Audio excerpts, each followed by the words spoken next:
ಮಹಿಳಾ ಒಕ್ಕೂಟ ಹಾಗೂ ಕರ್ನಾಟಕ ದಲಿತ ಸಂಘರ್ಷ ಸಮಿತಿಯ ನೇತೃತ್ವದಲ್ಲಿ ರಾಜ್ಯ ಮಟ್ಟದ ಬೃಹತ್ ಮಹಿಳಾ ಕಾರ್ಯಕರ್ತರ ಸಮಾವೇಶ. ಗಂಗಾವತಿ ಕರ್ನಾಟಕ ದಲಿತ ಮಹಿಳಾ ಒಕ್ಕೂಟ ಹಾಗೂ ಕರ್ನಾಟಕ ದಲಿತ ಸಂಘರ್ಷ ಸಮಿತಿ ಬಿ ಕೃಷ್ಣಪ್ಪ ಬಣ ರಾಜ್ಯ ಸಮಿತಿಗಳ ನೇತೃತ್ವದಲ್ಲಿ ಇದೇ ದಿನಾಂಕ 27 ಚಿಕ್ಕಬಳ್ಳಾಪುರದ ಕನ್ನಡ ಭವನದಲ್ಲಿ ತ್ಯಾಗಮಯಿ ಮಾತೆ ರಮಾಬಾಯಿ ಅಂಬೇಡ್ಕರ್ ಮತ್ತು ಸಾವಿತ್ರಿಬಾಯಿ ಪುಲಿಯವರ ಜನ್ಮದಿನಾಚರಣೆಯ ಅಂಗವಾಗಿ ಮಹಿಳಾ ಕಾರ್ಯಕರ್ತರ ರಾಜ್ಯ ಮಟ್ಟದ ಬೃಹತ್ ಸಮಾವೇಶವನ್ನು ಆಯೋಜಿಸಲಾಗಿದೆ ಎಂದು ಕರ್ನಾಟಕ ದಲಿತ ಸಂಘರ್ಷ ಸಮಿತಿಯ ವಿಭಾಗೀಯ ಸಂಚಾಲಕ ಹಂಪೇಶ್ ಹರಿಗೋಳ್, ಮಹಿಳಾ ಒಕ್ಕೂಟದ ಜಿಲ್ಲಾಧ್ಯಕ್ಷ ಪಾರ್ವತಮ್ಮ ಹಂಪೇಶ್ ಹರಿಗೋಳ್, ಕೊಪ್ಪಳ ಜಿಲ್ಲಾ ಉಸ್ತುವಾರಿ ಹಾಗೂ ಜಿಲ್ಲಾ ಖಜಾಂಚಿ ಯಮನೂರಪ್ಪ ಹನುಮಂತಪ್ಪ, ಬಳ್ಳಾರಿ ತಾಲೂಕು ಕಾರ್ಯದರ್ಶಿ ಯಮನೂರಪ್ಪ ಗೋವಿಂದಪ್ಪ ಇತರರು ಹೇಳಿದರು. ಅವರು ಸೋಮವಾರದಂದು ಪತ್ರಿಕಾ ಭವನದಲ್ಲಿ ಸುದ್ದಿಗೋಷ್ಠಿ ನಡೆಸಿ ಮಾತನಾಡಿ, ಭಾರತದ ಸಂವಿಧಾನ ಶಿಲ್ಪಿ ಮಹಾಮಾನವತಾವಾದಿ ಬಾಬಾ ಸಾಹೇಬ್ ಅಂಬೇಡ್ಕರ್ ಅವರ ಬಾಳ ಸಂಗಾತಿಯಾಗಿ ಕಾಲಿಟ್ಟ ಮಾತೆ ರಮಾಬಾಯಿಯವರು ಅಂಬೇಡ್ಕರ್ ಅವರ ಕಷ್ಟದ ದಿನಗಳಲ್ಲಿ ವಿದ್ಯಾಭ್ಯಾಸಕ್ಕೆ ಯಾವುದೇ ತೊಂದರೆಯಾಗದಂತೆ ತನ್ನ ಸುಖ ಸಂತೋಷ ದುಃಖ ದುಮ್ಮಾನಗಳನ್ನು ಬದಿಗೊತ್ತಿ ಬಾಬಾ ಸಾಹೇಬರ ಏಳಿಗೆಗಾಗಿ ಶ್ರಮಿಸಿದ ಮಹನ್ಮಾತೆಯಾಗಿ ಕಂಗೊಳಿಸುತ್ತಿದ್ದಾರೆ. ಹಾಗೆ ಇಲ್ಲಿರುವ ದೇಶದ ಮಹಿಳಾ ಪ್ರಪ್ರಥಮ ಶಿಕ್ಷಣ ತಜ್ಞೆಯಾಗಿ ಹಲವು ಶಿಕ್ಷಣ ಸಂಸ್ಥೆಗಳಲ್ಲಿ ಸ್ಥಾಪಿಸುವುದರ ಮೂಲಕ ಮಹಿಳೆಯರು ನಾವು ಮೂಲೆಗೆ ಸೀಮಿತವಾಗದೆ ಶಿಕ್ಷಣವನ್ನು ಕಲಿತು ಸ್ವಾಭಿಮಾನಿಯಾಗಿ ಬದುಕಬೇಕೆಂಬ ದಿವ್ಯ ಸಂದೇಶ ಸಾರಿದ ಸಾವಿತ್ರಿಬಾಯಿಯವರ ಜನ್ಮದಿನಾಚರಣೆ ಹಿನ್ನೆಲೆಯಲ್ಲಿ ಮಹಿಳಾ ಕಾರ್ಯಕರ್ತರ ರಾಜ್ಯ ಮಟ್ಟದ ಬೃಹತ್ ಸಮಾವೇಶ ನಡೆಸಲಾಗುತ್ತಿದ್ದು,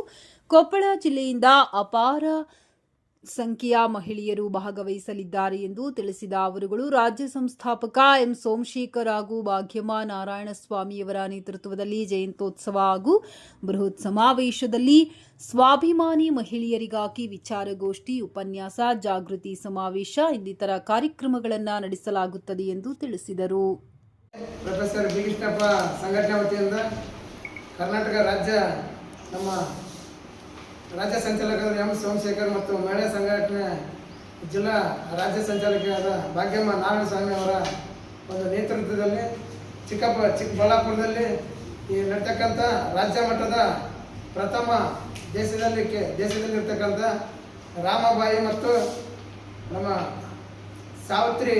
ಬಾಪುಲೆ ಇವರ ಜಯಂತ್ಯೋತ್ಸವವನ್ನು ಆಚರಣೆ ಮಾಡಲು ಇಬ್ಬರು ಒಂದು ಮಹಿಳಾ ಸಂಘಟನೆ ಮತ್ತು ರಾಜ್ಯ ಎಂ ಸೋಮಶೇಖರ್ ಈ ನೇತೃತ್ವದಲ್ಲಿ ಚಿಕ್ಕಬಳ್ಳಾಪುರದಲ್ಲಿ ನಡೀತಿದೆ. ಈ ದೇಶದಲ್ಲಿ ಇರ್ತಕ್ಕಂಥ ಏನಪ್ಪ ಅಂದ್ರೆ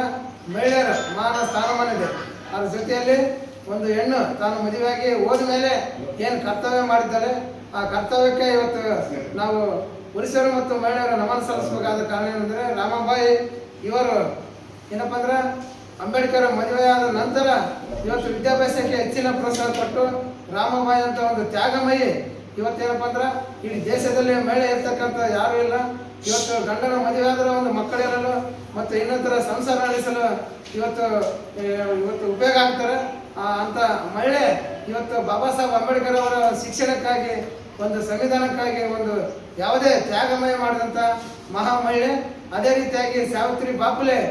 ತನ್ನ ಜೀವನದಲ್ಲಿ ಇರ್ತಕ್ಕಂಥ ಮಹಿಳೆಯರಿಗೆ ಮತ್ತು ಎಲ್ಲ ಪುರುಷರಿಗೆ ವಿದ್ಯಾಭ್ಯಾಸದಲ್ಲಿ ಏನಪ್ಪ ಅಂದ್ರೆ ಇವತ್ತು ಹಿಂದುಳಿದಿದ್ದಾರೆ. ಆ ಹಿಂದುಳಿದಂಥ ವರ್ಗಗಳಿಗೆ ನಾನು ವಿದ್ಯಾಭ್ಯಾಸ ಕಲಿಸಲು ಅಂದಿನ ದಿನಗಳಲ್ಲಿ ಕೆಲವು ರಾಜ ಮಹಾರಾಜರ ಕುತಂತ್ರಿಗಳು ಸಾವಿತ್ರಿ ಬಾಪುಲೆ ಇವರಿಗೆ ಏನಪ್ಪ ಅಂದ್ರೆ ಶಿಕ್ಷಣ ಕಲಿಸಲು ತೊಂದರೆ ಕೊಟ್ಟಿದ್ದ ದಿನದಲ್ಲಿ ಅವರ ತೊಂದರೆಯನ್ನು ನಿಭಾಯಿಸಿಕೊಂಡು ಇವತ್ತು ಒಂದು ಸೀರೆ ಏನಪ್ಪ ಅಂದ್ರೆ ಎಂಡೆ ನಿರ್ವಹಿಸ್ತಿದ್ರು ಶಾಲೆ ಶಿಕ್ಷೆ ಕಲಿಸಕ್ಕೆ ಹೋದಲ್ಲಿ. ಆ ಸೀರೆಯನ್ನು ಬಿಚ್ಚಿ ಇನ್ನೊಂದು ಸೀರೆಯನ್ನು ಉಟ್ಕೊಂಡು ಆ ಕೋಣೆಯಲ್ಲಿ ವಿದ್ಯಾಭ್ಯಾಸ ಮಾಡಲು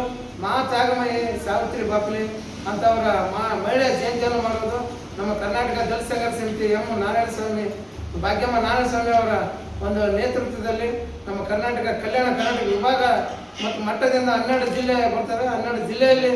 ನಮ್ಮ ಸಂಘಟನೆಯಿಂದ ಎಲ್ಲ ಜಿಲ್ಲಾ ಸಂಚಾಲಕರು ಮತ್ತು ತಾಲೂಕು ಸಂಚಾಲಕರುಗಳಿಗೆ ನಾನು ಇವತ್ತೇನಪ್ಪ 150ರಿಂದ 200 ಜನವನ್ನು ಆ ಕಾರ್ಯಕ್ರಮಕ್ಕೆ ಕರ್ಕೊಂಡು ಹೋಗಿ ಅಲ್ಲಿ ಇರ್ತಕ್ಕಂಥ ಮಹಿಳೆಯರ ಒಂದು ಏನಪ್ಪ ಅಂದ್ರೆ ತ್ಯಾಗ ಮತ್ತು ಏನಪ್ಪ ಅಂದ್ರೆ ಅವರ ಶ್ರೇಯಸ್ಸು ಮತ್ತು ಶ್ರದ್ಧೆ ಭಕ್ತಿ ಮತ್ತು ಇರ್ತಕ್ಕಂಥ ನಮ್ಮ ಮಹಿಳೆಯರು ಯಾವ ಥರ ಇರ್ಬೇಕಂತ ಅವರ ವಿಚಾರ ಸಂಕಿರಣವನ್ನು ನಾವೆಲ್ಲ ಭಾಗವಹಿಸಬೇಕಂತ ನಮ್ಮ ಕಾರ್ಯಕರ್ತರಿಗೆ ನಮ್ಮ ಪತ್ರಿಕಾ ಮಾಧ್ಯಮ ಮೂಲಕ ನಾನು ಇವತ್ತು ಹಂಚಿಕೊಳ್ಳಲು ಇಚ್ಛೆ ಬಯಸ್ತೇನೆ. ಜೈ ಭೀಮ್, ಜೈ ಭಾರತ್, ಜೈ ಕರ್ನಾಟಕ. ಕರ್ನಾಟಕದಾಗಿರ್ತ ಇದು ಭಾರತದ ಸರ್ವೆ